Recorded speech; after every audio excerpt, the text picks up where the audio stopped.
This is Inside Access. I'm Connor Gregoire. I'm here with Dave Finn and Michael Palmer, our men's basketball beat writers. We're going to be talking about this upcoming game with Cincinnati that the Hoyas have at 9 o'clock on Wednesday at Verizon Center. Dave, Cincinnati is one of those 8-6 teams in the middle of the pack in the Big East. How good are they? Well, they're 20-6. They're 8-6 in the Big East, as you said. So they've won games. They haven't really played anybody, though. That's the problem. That's what's really keeping them out of the NCAA tournament at this moment.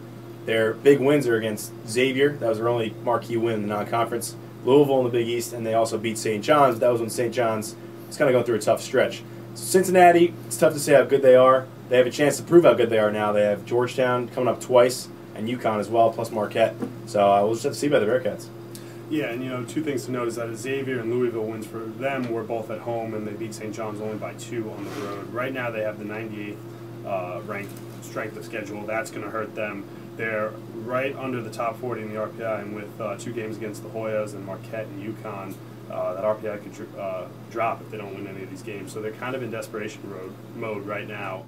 So with that said, how important is this game for the Bearcats? You know, the Hoyas, some say this might be a trap game for them. They're looking ahead to Syracuse on Saturday, but from the Bearcats' perspective, how important is this game? Well, it's critical. They still need a few wins to lock up a spot in the NCAA tournament. 21-6, 8-6 looks good, but that RPI, that strength schedule is low. They're on the bubble, squarely on the bubble, so they need to do some work still. And so Georgetown on the road would be a big win, and it would kind of catch the committee's eye, I think. Yeah, I mean, right now there's prediction that there are going to be 11 Big East teams going to the tournament, but Cincinnati is one of those teams that the committee could look at and say, 11 is a little too much. This is a team we can bounce, and they would be justified by doing so since he can't come up with a big win in the last 2 weeks. Also, it's pretty much Cincinnati and Marquette who are still squarely on the bubble of needing to win down the stretch here to get in. Georgetown and I think 8 other teams pretty much are locked up. So Cincinnati does have Marquette down the stretch here, so that could be a bubble battle. Now, in terms of final predictions for Wednesday night's game, where are you guys going in terms of margins of victory?